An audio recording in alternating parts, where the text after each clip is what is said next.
మీరు ఆదరణ పొంది ఉన్నారు.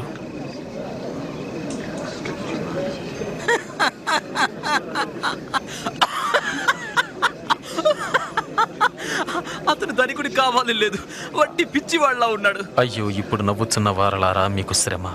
మీరు దుఃఖించి ఏడ్తురు. మనుషులు మిమ్మల్ని కొనియాడితే మీకు శ్రమ. వారి పితరుల అబద్ధ ప్రవక్తలను అలాగే పొగిడారు. వినుచున్న మీతో చెప్పునదేమనగా, మీ శత్రువులను ప్రేమించుడి, మిమ్ము ద్వేషించే వారికి మేలు చేయండి, శపించే వారిని దీవించండి, బాధించే వారి కొరకు ప్రార్థించండి.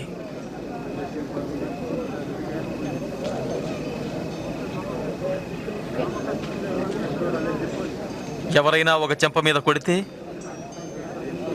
రెండవ చెంప కూడా చూపండి.